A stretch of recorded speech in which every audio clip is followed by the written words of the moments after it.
हाँ, hello students. कैसे हो आप लोग? मैं भी तो ठीक हूँ। चलो, 10th क्लास का एग्जाम तो हो गया। तो मुझे लगता है कि सभी का मार्क्स जो है 95% प्लस ही आएगा, उससे कम तो आएगा नहीं। यस। तो आप लोग बहुत खुश हो गए, क्योंकि भाई 95% प्लस, 98% प्लस सभी मेरे स्टूडेंट लेकर के आने वाले हैं। राइट। तो अब आपको आपके खुशी का तो कोई ठिकाना होगा नहीं। कितना खुश हो? बहुत ज्यादा। जिंदगी की लड़ाई खत्म हो गई। जिंदगी की लड़ाई बेटा अभी खत्म नहीं हुई। अभी अब शुरू हुई। आपके पढ़ाई की असली परीक्षा अब शुरू हुई आपके 10th क्लास पास होने के बाद। मैं पिछले 20 ईयर से क्लासेस ले रहा हूं और मैंने यह देखा है कि 95%, 96%, 98% नंबर 10th क्लास में लेकर के आने वाले स्टूडेंट भी जब हाफ ईयरली एग्जाम आता है तो उसमें स्ट्रगल कर रहे होते हैं, और वो भी हमारे सब्जेक्ट में, स्पेशली फिजिक्स के अंदर। क्यों स्ट्रगल कर रहे होते हैं? कभी सोचा है? चलो, इस बात को मैं बताऊंगा। पहले ये बताओ, 10th क्लास का बोर्ड का एग्जाम क्यों होता है?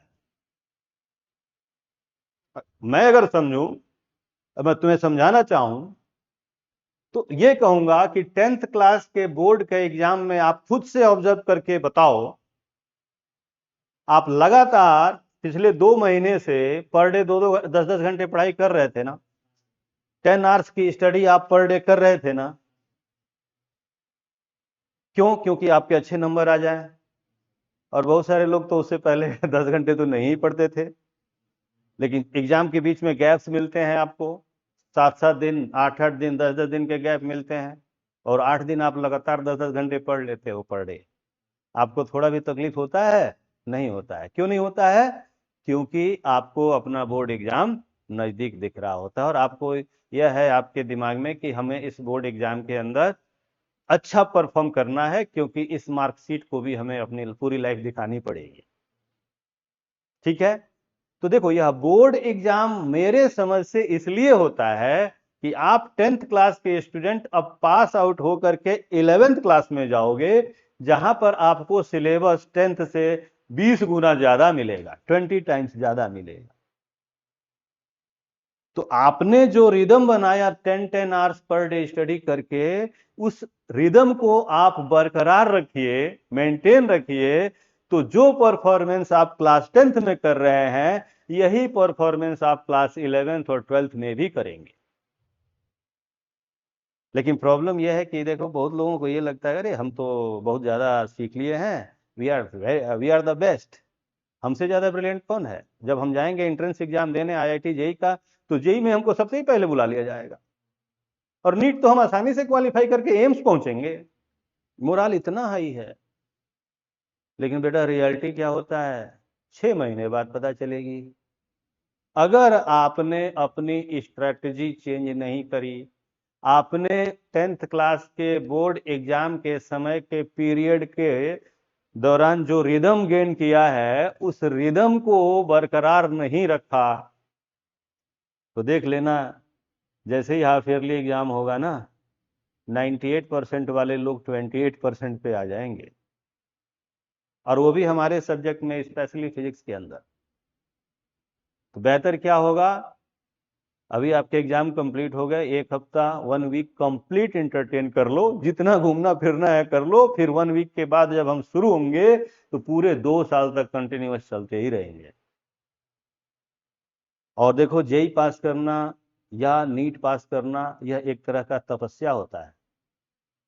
जो जितना तप करेगा उसका रैंक उतना ही आगे बढ़ेगा। अब तपस्या का मतलब ये नहीं कि आप जंगल में चले गए और ऐसे करके भगवान का नाम ले रहे हैं, नहीं। यहाँ की तपस्या ये है कि आपको अपने बुक्स को क्या करना है? गर्लफ्रेंड बना लेनी है। आपकी वो गर्लफ्रेंड कौन होगी? आपके बुक्स। सबसे ज्यादा आप उसको प्यार करिए, और प्यार क्या, देख करके नहीं, पढ़ करके करिए। और हम टीचर्स आपको गाइड कर रहे हैं। यस, हाँ, तो कहने का मतलब कि भाई अब देखो, मुझे ज़्यादा नहीं बोलना चाहिए इन सब बारे में क्योंकि थोड़ा सा ऑड हो जाता है। वी आर टीचर, अब हम लोग उन टीचर्स की तरह नहीं है ना जहाँ पे केवल वही गर्लफ्रेंड और बॉयफ्रेंड की बातें होती है। मेरे कहने का मतलब ये कि जिस दीवानगी से अपनी गर्लफ्रेंड को प्राप्त करना चाहते हैं, उससे ज़्यादा दीवानगी से आप अपना टारगेट डिसाइड जो किए हुए उसके प्रति काम करना शुरू करिए। ठीक है, और जो 10-10 घंटे पर डे आप पढ़ रहे थे ना, उस रिदम को मेंटेन करके रखिए। और इतना श्योर कर रहा हूं मैं, आज से 2 साल बाद आपको जो चाहते हो वो मिल जाएगा। जो जेई जाना चाहता है वो उसको आईआईटी मुंबई मिल जाएगा, जो चाहता है नीट उसको एम्स मिल जाएगा। तो ऐसे, लेकिन इसके लिए रिक्वायरमेंट क्या है, क्राइटेरिया है कि आपको तपस्वी की तरह जिंदगी बिता देनी है। फोन को छोड़ दीजिए, लैपटॉप को छोड़ दीजिए, एंटरटेनमेंट को भूल जाइए। दो ही काम करिए, पढ़ना या सोना। नींद आए तो सो जाओ और आंख खुले तो पढ़ते रहो। और इस 2 साल की तपस्या जो कि एकांत में होती है, सबसे ज्यादा अपने सेल्फ स्टडी पे भरोसा करना होता है। टीचर हम पढ़ाई दिए और पढ़ा देने के बाद जो है आपने अपना होमवर्क ही नहीं पूरा किया तो आपको समझ क्या आएगा। आपने उसको अपडेट ही नहीं रखा तो आपको समझ क्या आएगा। इसलिए उस होमवर्क को पूरा करने के लिए, अपने आप को अपडेटेड रखने के लिए आपको कंसिस्टेंसी बनाई रखनी पड़ेगी और आइंस्टीन का फॉर्मूला अप्लाई करना पड़ेगा। क्या आइंस्टीन ने कहा था कि वर्क, आइंस्टाइन ने कहा था कि जो है success is equal to work plus entertainment plus thinking. देखो कैसा फॉर्मूला है। सक्सेस कब मिलेगा, जब आप अपना वर्क प्रॉपरली करेंगे, काम चोर नहीं बनेंगे। भाई काम चोर किस, भाई आपका काम पढ़ना है, अगर आप नहीं पढ़ाई कर रहे हैं तो आप काम चोर हैं। आपके पेरेंट्स का काम है फीस देना, आपके लिए हर सुविधाएं मुहैया कराना, वो अपना काम कर रहे हैं ईमानदारी से। अगर आप अपना काम ईमानदारी से नहीं कर रहे हैं तो आप कामचोर हैं, और आप फिर सोचते हैं कि यही मिलेगा, कुछ नहीं मिलेगा। और 10th के मार्क्स से कोई फर्क वर्क नहीं पड़ने वाला, समझे। पास आउट हो चुके इसलिए बता रहा हूं। 10th के मार्क्स को बस आप ये समझ लो कि आपका एक मोरल हाई करने के लिए है, घमंड लाने के लिए नहीं। जिसको भी घमंड हो गया ना कि हम बहुत 98% लेके आए, देख लेना हाफ ईयरली में जब वो फेल होगा, आगे पूछेगा सर मैं तो फेल हो गया। होंगे क्यों, इसलिए फेल हो गया कि तुम्हें लगता था कि 10th ही सब कुछ है। और जो चूजे हैं ना अंडे से बाहर निकल रहे हैं, अभी तक 10th में थे तो थोड़ा थोड़ा छोटे थे चूजे, मतलब अंडे के अंदर थे। अब चूजे बाहर निकल रहे हैं, अब बाहर निकलने के साथ ही पूरी दुनिया देखेंगे। अब जो दुनिया में देखने में लग जाएंगे तो पढ़ाई कहाँ से करेंगे। तो बेटर यह है कि बेटा 2 साल और अंडे के अंदर रह जाओ, है ना। 2 साल अगर अंडे के अंदर रह जाते हो, दुनिया नहीं देखते हो, तो सीधे जब दुनिया में निकलोगे तो तुम्हें ऐसा प्लेटफॉर्म मिलेगा जहां से दुनिया तुम्हारी इज्जत करेगी। ठीक है, तो चूंकि अब आप लोग पास कर गए और मैं आप लोगों को अभी 1 वीक का टाइम दे रहा हूं, आप जाइए खूब इंटरटेन करिए। 1 वीक बाद हमारी क्लास शुरू होंगी और लगातार चलेंगी, आपको समय नहीं मिलेगा। खूब पढ़ना है, खूब पढ़ना है, खूब पढ़ना है, पढ़ते ही रहना है। देखो आज के डेट में नीट के अंदर 20 लाख स्टूडेंट अपियर होते हैं, 10-12 लाख स्टूडेंट जेई के अंदर अपियर होते हैं। क्या सबका सिलेक्शन हो जाता है? नहीं होता है। इसमें मोस्ट ऑफ द स्टूडेंट का तो ये हाल होता है कि जब वो ज्यादा परफॉर्मेंस किए हुए हैं 10th क्लास में, दे आर बेस्ट, लेकिन जैसे ही 11th में जाते हैं उस तरह से काम नहीं करते हैं, और नहीं करने का नतीजा ये होता है कि उनके मार्क्स डाउन होना शुरू हो जाते हैं। 6 महीने बाद वो अपना टारगेट आईआईटी जेई से नीचे डाउन करके कहते हैं एनआईटी भी मिल जाएगा तो चलेगा।